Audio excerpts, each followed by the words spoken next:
Hello and welcome to Dad Got This, where we answer the tough questions like, what happens if you hit a pellet smoker with a shrink ray? And what's a cow's favorite holiday? That second one's easy. New Year's Eve. I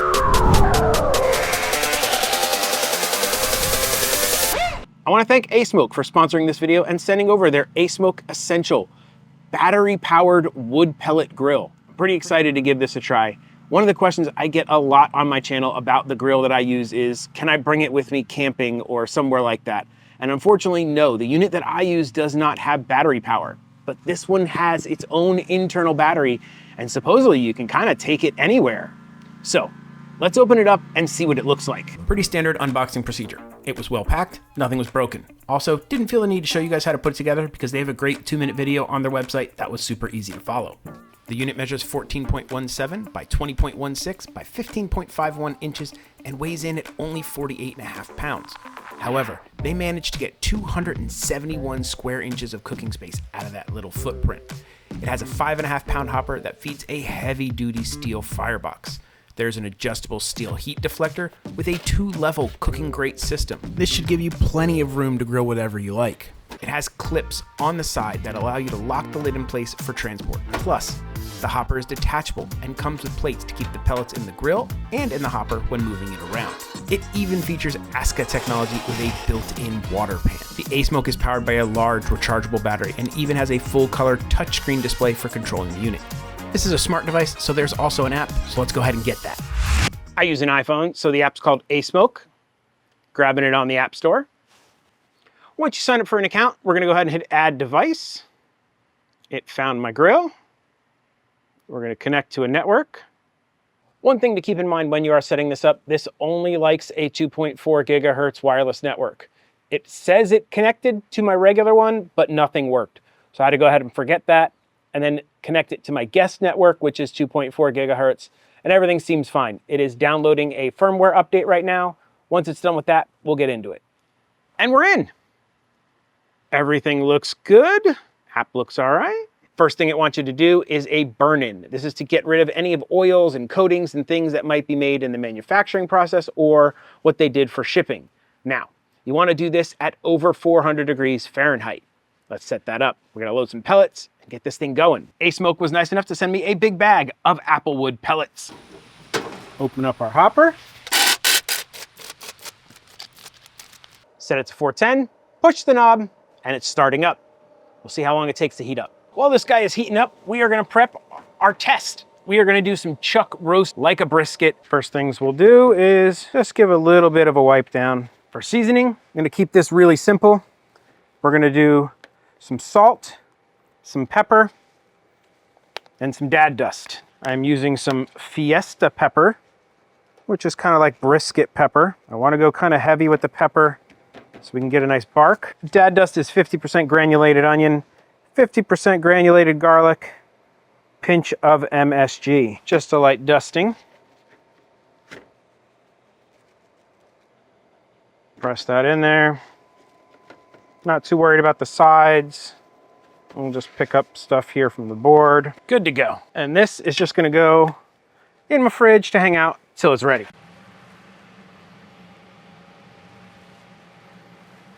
It's been 5 minutes. We should have burned everything off. Let's open it up and see what it looks like.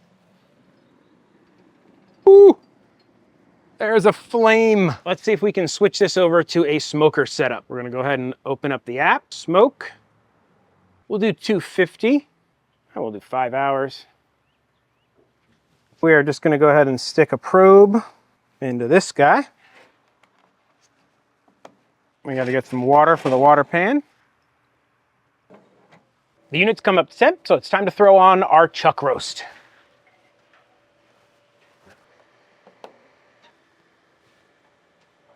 See you in a few hours.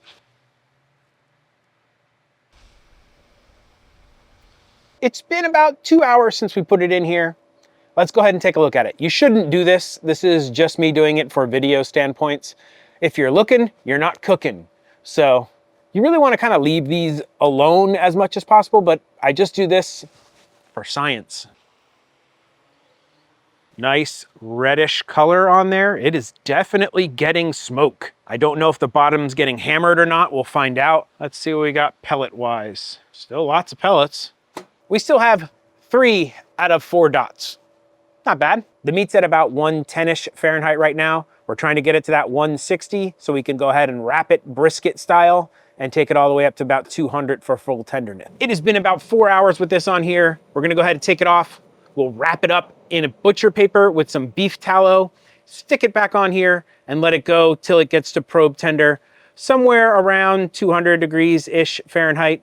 I might even kick the temperature up to about 275, 285 on this to get it done a little bit quicker because the day's going away on me. It's been 3 hours and 20 minutes under the original smoke and then another 3 hours wrapped.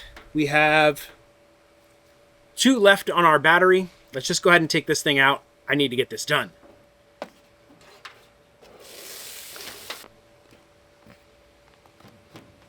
Definitely tender enough. We're just gonna let this rest for like 20 or 30 minutes. We'll cut into it. It definitely has not rested down as much as I would like, but I'm losing light. Let's go ahead and just cut it right down the middle. Oh, wow. That is a heck of a smoke ring. Okay, pull apart tender. Let's see what it tastes like. Kind of tastes like brisket. That's really good. I didn't get any bark on this because I was impatient and I didn't really let it smoke long enough to really build a bark. I just wanted to get it done and I wrapped it early. So I don't have a bark on here, but what I do have is an amazing smoke ring, lots of smoke flavor, and tender beef. I would say everything that went wrong on this was me, not the grill. So there you go, the ASMOKE Essential Portable Pellet Grill. Let's go over some of its claims and things, how it went. Is it portable? Yeah. It went for almost 7 hours plus me doing some setup, and we still have half the battery left. That's plenty good for me. It is a real pellet grill. The hopper on the side is pretty large, holds a lot of pellets, and it generates quite a bit of a fire in that fire pit. So I would think that I'll be able to do some future videos where I sear on it and do a little bit of more actual grilling on it versus just this smoking test. Once I got everything set up, the app worked pretty well. I was able to monitor everything from inside my house. I monitored it when I picked up my daughter at school. Everything worked great from the monitoring and the app setup. I was able to change temps. Everything was good. The only small knock I would give it is it does kind of vary in temperature a little bit, where you set it to one temperature and it will spike a little bit and then take a little while to settle in. So I'm hoping that as it kind of goes along a little bit longer and kind of gets used to things and kind of settles in, maybe that'll get better. But you just got to kind of watch it on the app and maybe bump some temperatures down or up if you need them and you want to get it exactly where you want it. As far as the grill goes, the build quality is solid. It seems very well built. I like the design of it. It looks good. I'm excited to cook on it some more. So if you're interested in seeing me cook on it some more, please like and subscribe. Do that likey subscribe thing. YouTube loves it when you leave a like. I love it when you leave a comment. I answer just about every comment in my comment section. If you really want to support the channel, consider becoming a member. Members get all kind of benefits like shout outs, producer credits, behind the scenes updates, and much more. But if you can't, please just subscribe. For more information on this grill, please look in the description. There will be all kinds of links. With all that out of the way, I guess there's only one question left to answer. What do you call a cow that refuses to be milked? A milk dud. Yeah, pretty bad. Dad may tell horrible dad jokes, review grills, make brisket-like items. But one thing Dad will never do is an outro. So that's it. Bye. This is the part where I thank all of my members. You guys are the absolute best. Thank you so much for your support, and rock on. I don't know why I said rock on, but rock on.